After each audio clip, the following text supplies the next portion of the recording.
Hi, my name is Robert Vandervogen, and I practice Uechi Karate here in Sacramento, California. This video is primarily for the folks that train with me, but if you find some information that's useful for you, well, that's great. What we've been working on in class is finding our koshi. The reason for that is quite simply that when I met my current teacher in 2008 in Okinawa, he asked me to work on three things. One was remaining calm and expressing a calm face, as I did San Chin and Kata. The second was breathing, or koku, and to work on my breath. And the third was koshi, that's the lower back, and to find that and bring it into my San Chin and my Kata. For those that have trained with my teacher on Okinawa, I'm sure you'll have recollections of him coming up behind you and poking his fingers into your back to make you sure that your back muscles are strong. And this is really what we've been working on, so that hopefully the next time we visit, when he pokes us, it won't be quite so devastating. So here's what we're going to do. First, before we begin finding the koshi, we're going to find our posture. And the reason for that is your koshi is kind of dependent on the posture. So you want to practice being straight and tall. If you could see your ears, you would want your ears to be over your shoulders and your shoulders to be over your hips. A little hard to do. So one of the things we use in class is just basically reaching up. And if you reach up and make yourself tall, and then kind of sink yourself down into the floor, into the earth, then that should give you a nice sense of posture. The second thing we do is we use a little training wheel, and that is we use our fingers. And to find our fingers and to use them, the first thing we do is take a brief visit to the Junbi-undo. There are three exercises in Junbi-undo that will help you with your koshi. The first is the Ashisaki o Agerundo. That's really we refer to it as the heel pivot exercise. That exercise goes like this. When we're doing it, however, what we try to do is to minimize the amount of hip rotation and try and get our hips to open. So we try and keep one hip closed, one hip stationary, as we open the other hip. In the Kakato Agerundo, the heel lift exercise, we do the exact same thing as our hip is moving in the other direction. The third exercise, the Udio Mai Yoko Shitani no Basu Undo, allows us to practice both our posture and to find our koshi and to feel what's going on with the floor. As we do the arm thrust forward, to the side, and down, what we look for is what's going on with our fingers. And one of the things that you can do at home is take your little finger and curl it in, and then open from the index, or take your index finger and then curl in the little finger, and open again. As you do these, you'll get a sense that activates different muscles in the arm. What happens is it also activates different muscles in your body. So when you're doing Udio Mai Yoko Shitani no Basu Undo, if I close my hands from my little fingers, this tends to activate the muscles on the outside of my body and allows me to connect with my koshi down here in my lower back.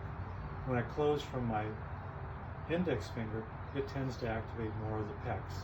So again, play with that at home. One other thing before we start our journey to looking at the koshi and San Chin is I'm a supinator, which means that I carry my weight on my foot to the outside. I have the orthotics and the worn running shoes to prove that. So when I'm doing San Chin, I have to correct for that.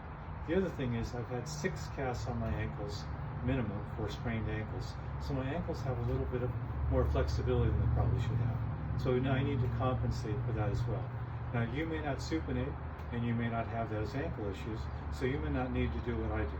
But what I do is when I begin in neutral stance, I try to feel my ankles pressing in. I want to feel basically the energy coming up my legs. As my hips tuck, the energy comes to the inside of my thighs, rotates around, back into the earth on the outside. That allows me to be somewhat more stable than I would ordinarily be, given the fact that I tend to lean out or curl out on the outside of my foot. As I begin my San Chin, and that's all we're going to really cover is the beginning of San Chin right now, I begin by bowing, and as I bow from my hip. And the reason for that, again, is quite simply I want to connect with my back. So as I begin this posture, I'm already feeling for my back muscles. And I'm doing that by allowing my little fingers to kind of sink into the earth. As I bow, I keep that connection to my back. When I come up, I really focus on my little fingers driving into the earth, pulling down my lats and my traps, and feeling these lower muscles of the back engage. As I step out, again, the little fingers drive into the ground. And now what I do is I rotate my hand ever so slightly, so I begin rolling the muscles back here forward, and rolling the muscles of my thigh forward. I'm going to grab and squeeze, and as I do, I pull into the earth. But I want to keep an extension going up. I'm pulling into the earth, and as I do that, that allows me to even engage these muscles even more. Almost to the point where my teacher would come up and press against me, there would be some substantial resistance, hopefully. So I roll, and now I bring my hands up, and I'm going to open San Chin. Now as my hands come up, I'm going to again feel the muscles in my back. I'm going to let the muscles in my back and the muscles of my hips actually bring my hands up. So I'm down, close, hands come to my hips, and as I begin to move, I'm actually opening my hips slightly. As I step forward, my hips are open, my hands are engaged, and I thrust from my hips. As I'm thrusting, I'm letting the energy come out my little fingers. I'm not ignoring my thumbs and my index finger, but I'm feeling the energy of my little fingers driving in. So again, I'm going to bow from the hip. Let my little fingers engage. Feel my lower back. Squeeze my hands. Bring my hands to my hips as my hips engage. Step through. Drive in. I'm going to grab and squeeze. Now I'm grabbing from my little fingers. Some of you may get better results grabbing from your index. But I grab from my little fingers, pulling my shoulders down, pulling into the muscles of my lower back, into my koshi. As I come up, I have this sense of squeezing my armpits. I want to squeeze my armpits. I'm going to let my thumbs rotate out. So I'm grabbing and squeezing, letting the thumbs rotate out, and I'm going to open from my little fingers forward and feel the sense of spiraling from my hands out, and a sense of squeezing my elbows in. As I do that, it allows me to keep, my back and my koshi engaged in that. Where we go from that will be the subject of the next video.